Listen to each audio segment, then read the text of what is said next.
What's up everybody, Frangrams here, and forgive me if I sound a little off. I'm just trying to not speak so loud for reasons, but yeah. Let's get into an analysis on the new Pikmin 4 gameplay trailer. As you can already imagine, I am really excited for this game. If you are too, make sure to like and subscribe because this is all I'm going to be talking about on this channel for a while. Or with the exception of some other things, but yeah, I'm excited to talk about Pikmin 4, so let's get started. So, it's going to be a sort of shot-by-shot analysis. Hope that doesn't bore you guys too much, but I'm going to try my best. Alright, so right off the bat, we get a new look at this new ship. Well, at first I thought it was a ship, but it turns out it's just like a part of it. I'm not sure what the specific term is, but yeah, it's not the full ship. It's a part of the new spaceship that our captains arrive on the planet on. Alright, so I don't know why that took me so long to say, but yeah.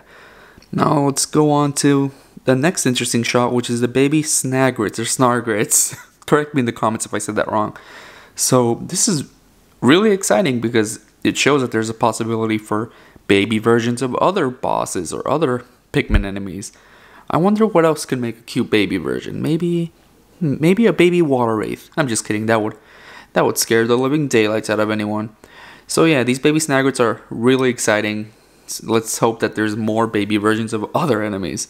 Let's move on. Oh wait, before I move on, I have been noticing on Twitter that people are pointing out like the covers for holes because caves are back in this game. And if you look at the left side of this image, the bottom left, it looks like that might be a cover, like an entrance to the caves, like that little blue lid there. You just got to get through those pots. Could be wrong, but it looks similar to like all the ones people are pointing out on Twitter. So yeah, that's really exciting. Up next, we have the captain landing, our first look at him. So, she doesn't seem all that special. I don't remember if they announced their names on it, but as you can tell, I'm only analyzing things that I find interesting. Names of captains, but yeah, let's move on. Okay, so we see a new look at the new onion design. I'm not that big a fan of it. But I guess like anything, it could grow on me, like this design. The one thing I've been curious about is like, what's all that pink stuff around the onion? I don't like how it looks aesthetically, just splurted on there. But now that I think about it, maybe it's it might be a sort of signifier to show where your onion is on the map, like that pink thing. Maybe if you want to get back to your onion fast, you don't know where it is. Well, no, that doesn't make any sense actually, what I just said, because then it would mean, why would you need a signifier? The onion is a signifier. Or possibly if it's true in this game that you could choose where to land on a specific map, like a specific area on the map, then these pink spots indicate places where the onion could land. So yeah, these pink spots, I don't know, I'm just kind of overanalyzing it, but that's the point of this video. I'm not sure what they could be, but yeah, maybe they're just signifiers to where you could land on a map. Next we have our first look at the red Pikmin. I noticed the change in font right away. That's when you know you're a big fan of a game, is when you notice little details like the changes in like the fonts when they introduce like the characters and stuff like that. I'm a bigger fan of the old Pikmin font, but I mean, this works too, I guess. Alright, moving on, we get our first look at the captain with a bunch of Pikmin following behind her. And I'm going to try hard not to criticize like the actual footage of the game, the way it runs, because I'm sure it's still in like the early stages of development. Well, not early, but like it's not quite finished yet, and you can tell because if you look at how the Pikmin walk in this part, the animations look pretty choppy. They don't look that great, but the graphics still look amazing. Like, it is arguably one of the best looking Switch games on the Switch, which makes sense. It's this late in the Switch's lifestyle. You'd think they could optimize games for it like the right way, right? So yeah, it looks really amazing. Up next, we have this shot of the new captain hurling Pikmin at a wall. Once again, I do not like the way the wall looks, just a straight line. No real texture to it. Like, sure, there's texture, but like, I don't know how to explain it. It looks large, it looks ugly. It doesn't look, I guess, like the walls in Pikmin 2 and 3, like, the way they break down, the way they look natural, like, and same with the way they break down piece by piece, and this wall breaks down like, it looks really weird when it breaks down, but once again, that could just be like because of the stage and development they're at. They could fix that down the line. And it's really interesting. This new point of view makes the walls look even bigger. Unless it's just a bigger wall in general. Look at me just overanalyzing a wall. But yeah, things just look bigger in this game because of the point of view. Up next, we have the Pikmin pulling roots out of a pot so that you could go through that area. Let's see if I find anything. Oh, as you can see in the top middle of this image, there it is. That's an entrance to a cave if I've ever seen one. I don't know why they look like that. I would prefer them to be like actual holes that you jump into like in Pikmin 2, but if that's not an entrance to a cave, I don't know what is. Just look at that. Just shining in all its glory like it should. What else do we have in this image? We have a strawberry in the top left corner. This game is really interesting because I'm not sure what the main point of it is, like the story is. I'll get into that later. But that strawberry further confuses me. If you can collect it, that's just... I wonder what the main collecting item is in this game then. Alright, next image is this image of a wall that you can go up with your Pikmin. You could Spider-Man this wall. I'm not sure exactly what you have to do to be able to go up this wall. Maybe it's just the device that your captain wears and you could go up certain objects. Maybe not every wall. I would be surprised if you could do that. Obviously not, because you gotta like actually hone in on it. Make sure you can go up in this image. So there you have the captain going up the wall. And then we have a new look at a new enemy in this game. I had no idea what it was until somebody on Twitter pointed out that it could be a bird of some kind. And yeah, if you zoom in, it's kind of fuzzy looking. It has its wings there. It has a snoot. So it's a really interesting little creature. It's probably a baby version of an enemy. Maybe when it gets larger, it's even uglier. Or maybe that's the Snaggart in its like middle phase. I'm just kidding. It looks nothing like a Snaggart. I'm just throwing out theories here. Oh, and there's also baby Snaggarts in the background of this image. Really off in the distance. Alright, nothing else to see here really. Now we're going into the next shot. This is one of my favorite shots in the game. Especially because it shows, it's proof that you can toggle between the different camera angles in this game. So me, I'm not that big a fan of this new camera angle where you get like a closer look into like how you're managing the Pikmin. I don't like that point of view, but luckily Nintendo made it so that we can actually play it like it's like a Pikmin game of old. Just look at that. It looks so pretty when like everything's all, you see everything in the image. Sure, stuff looks smaller to you, but like everything just seems more manageable to me in this angle. But I'll be sure to still like toggle it off and on just to get the full Pikmin 4 experience. But yeah, this is proof that you can toggle the point of view. Alright, up next we have another image of the Pikmin carrying this treasure away. And yeah, it is a treasure. I at first thought it could be like maybe an upgrade to the captain's suit. But no. Or maybe it can still be, but it's just confirmed here that it's an actual treasure. New treasure unlocked. So yeah, that's exciting for people who are big fans of the treasures in Pikmin 2. Me, on one hand, yeah, I'm a fan of them, but I was only a fan because they were able to like license, like put Duracell actual brands in the game. That'd be amazing if they did that here. Alright, on to the next picture. We have Ice Pikmin, our first look at Ice Pikmin. Okay, two things. It makes total sense that Ice Pikmin are in the game. I was thinking like, what kind of Pikmin type would fit in the Pikmin game? I feel like they have all their bases covered when it comes to like traversing environments, but Ice Pikmin, it makes sense that they'd be in the game. They could freeze enemies. At first I thought that they froze this Bulborb by like hitting it multiple times, but it makes more sense that they actually freeze him because he eats the Ice Pikmin. So yeah, poor Bulborb, he got major frostbite in his stomach. And another useful thing for the Ice Pikmin to do is freeze water so that they could let the other Pikmin traverse the water. And yeah, I guess that's a really like fun new tool to mess with. The only downside, I guess, is that the Pikmin must stay in the water for you to traverse it, which I guess makes sense. But yeah, it's a shame you can't actually pick them up afterwards until you've like crossed the water. Well, sorry about that noise, everyone. So yeah, they're like winged Pikmin in that sense. They gotta be actually like holding down the fort as you're like making your way through it or something. Alright. Next image, we have our introduction at Owachi. I don't know if I said his name right. If I didn't, sorry, not sorry. This design, I'm not a fan. It looks too much like the Poochie dog from the Yoshi games, and it just, I would have much preferred it to be an actual like Bulborb, like a small Bulborb, or I'm not sure what their specific names are, but yeah, you get what I'm saying, like the Bulbmin. I wanted them to look like that, or the one in the concept art where it's like a Bulborb with a leaf on its head, just helping you traverse the water. But I guess it'll grow on me, this weird dog looking guy. He just looks way too cartoony in my opinion. I know it's a Pikmin game and it's a kid's game at the end of the day, but still, I much preferred the realism, like the realistic designs in Pikmin 3 of enemies and creatures, and this guy just looks out of place. In this image, we see him breaking down some pots to help your Pikmin access another area of the map.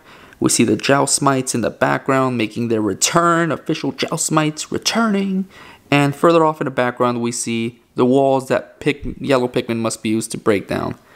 So yeah, really exciting stuff all in this image. Since I was too focused on that Owachi rant, I forgot to mention that there's like a little boat in this shot. It's sparkling, it's shiny, so it can't just be a background object, right? You must be able to interact with it, whether it be like as a treasure or, I mean, that's basically it. I can only see it being a treasure if it's shiny like that. Maybe you could use the ice Pikmin to freeze the water and then pluck the treasure out of there, or the blue Pikmin to get it out of there, or even the winged Pikmin. That's really interesting to think about that. There's many ways to get treasures now with all these different types of Pikmin. Alright, up next, we have, everyone's excited for this, including me, we have the return of caves in Pikmin 4. And no, not those silly willy caves that we got in Pikmin 3. I mean actual caves that you have to enter and exit out of in Pikmin 4. That's amazing. It's like Pikmin 2 squared. This is the true successor to Pikmin 2. But yeah, it's really exciting. We have the entrance here because there's a bunch of pink stuff splattered around our captain. So I'm just assuming that's one of the entry points. We have pots around this image. And we also have the little, I think they're called shear grubs. The little white insects that annoy you in like all the Pikmin games. In the background right there. Glad to see they're back.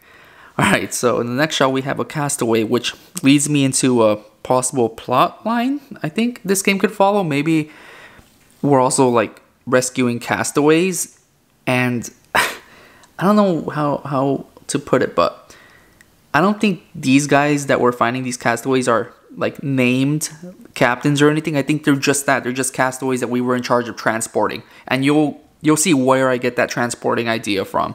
So yeah, I think they're just like objectives that our captains are in charge of like picking up. I don't think it's just it's a main character being hidden by the term castaway. I think it's literally just that, like nameless NPCs that we have to rescue. Up next, we have the appearance of a new boss, and what I think is more interesting in this shot, other than the disco ball spider, is in the background we have a number 1. So that could be one of two things. It could, one, not mean anything and just be like background decoration for the cave, or two, which I think is more likely, it means something. And I think it could mean the sub-level you're on. But that would be me assuming that we have sub-levels in this game. Sure, we have caves, but we're not really sure whether there are actual like levels to these caves. What if they're just expansive one floor caves, you know what I'm saying? I hope they're sub-levels. I hope that means we're on the first sub-level, marked by the number 1 there. But the only thing that would discredit that theory is we're fighting a boss right now. I don't think we would have to fight a boss on the first sub-level, right? But I mean, I'm still holding out hope that we have actual sub-levels in this game. That one is really throwing me off, especially because it's in the boss fight like area. So yeah, it's just something I feel is worth noting. Next we have a better shot of that disco ball spider. We see Owachi took an L there. He looks passed out, so do all of our Pikmin and Captain. And yeah, this boss is really cool. I noticed like the bones are sticking out. It's really ugly though. It's cool, but it's ugly to look at. I guess it's really going back to the Pikmin 2 roots of just having really unpleasing bosses. But yeah, really menacing. Oh my god. And then we have arguably my favorite part of this gameplay trailer. The return of the Empress Bullblacks. Man, look at that in all its gross glory, just spitting out the larva. Not spitting, but you get what I'm saying. One of my favorite parts of this shot is the geometry of the cave you're in. Like, the straight edges. It just looks really, I'm gonna sound, I don't know how to put this. It looks really basic, like the straight lines. It reminds me of Pikmin 2 and how ugly the caves looked as far as like design, right? The way they were designed is just like straight lines everywhere. No real like, I guess, they weren't pretty to look at, but I love that. Like, they're just caves you have to get through. They're like hell holes you have to get through. They don't care about having like perfect walls that like curve or like little pretty designs around it. It's just straight curves like bricks that you're in. It looks like a Pikmin 2 like floor, just in HD. It's amazing. Not much to it. It's just so simple. Just boom, random enemy right there. And the way this guy looks, the Empress looks, she doesn't look like she could be like the main boss. It looks like there's more to this level, or I could be wrong actually. Maybe it is a main boss. Either way, just really exciting to see her back. And right here we have the exit of the cave, which further, like, that just confirmed for all Pikmin fans that this is a step above the Pikmin 3 caves. These are actual caves. You're exiting these things, so that means they're big enough so that you have to go through loading screens or something to enter the caves and exit out the caves. You can't just go inside and come out without like the game breaking on you. So yeah, that's really amazing, and it's the same angle from like the Pikmin 2 game, just you going up. It's awesome. After a full day of exploring, the gameplay trailer ends with our captain going up into space. But an interesting thing to note is some of the other captains seem to have stayed behind. I think that means that these are the captains that guide us through the night cycle in this game. Now, thanks to a man on Twitter named Chilton's Walter, he posted a little Copite to Latin translation, like little diagram that you could use to translate what's on this new ship we have in Pikmin 4. Translated, it apparently says, thanks to Kevin Charles Stu on Twitter, it says Hockatate Transportation Company Unit. That is big. I feel like that means that this big old ship contained all the castaways that we're going to be finding throughout all of Pikmin 4. And I mean, I guess we were just transporting them. That was our main captain's job, the ones we see in the trailer. So yeah, they were transporting these castaways. Maybe the ship hit something on the way to the planet and boom, all the castaways fell. Now we're nearing the end of this video. We have the confirmation of a night cycle. And it's so much to take in this whole gameplay trailer, but it ends with this night cycle, and these I think are starbits. Well, not starbits, but like, I'm sure they won't be named that, but Miyamoto, considering how close he is to Mario and even closer probably to the Pikmin franchise, because he just won't give up on this franchise, I wouldn't be surprised if he like purposely had these starbit looking things put into the game. Even though they might not be named starbits, the resemblance is uncanny. You can't dispute that. So yeah, maybe they're a major reason for you going out at night, because I don't remember seeing many of these like in the daytime gameplay. These like are actually like, why else would they show us like them in their full glory at night? That's like the main thing your eye goes towards. So they must be like the reason you want to travel at night. Maybe it gives you, I don't know, gives your Pikmin powers or something. Not powers, but like, they're valuable, okay? I don't know how else to put it. Then we have the little Bulborb there. He's surprised at something. I guess he just has his mouth open like Bulborbs do. But be ready, because now the Bulborb's eyes glow. They are more savage at night. Which is funny, they're adding to the lore of Pikmin, because as you can remember in the other games, whenever they like eat your Pikmin that you left behind, their eyes aren't glowing red. I kind of hope they don't glow red throughout the whole thing. I'm not a big fan of how it looks. It just looks funky. It'd be cool if like maybe more of him glowed red, like he just looked more furious. The eye just looked like, I don't know, maybe they just help him see. Oh man, I don't know. I guess that's it. I'm trying to think. Is there anything else I might be missing? I have that. Nope. That's basically it. I've already overanalyzed the crap out of this trailer. I hope you guys enjoyed. If you're still sticking around, like, thank you so much. I really appreciate that. Make sure to comment down below your like things you caught in this trailer that maybe I didn't. Things you're excited for Pikmin 4. Yeah, make sure to like and subscribe for more Pikmin content. Thanks again for watching.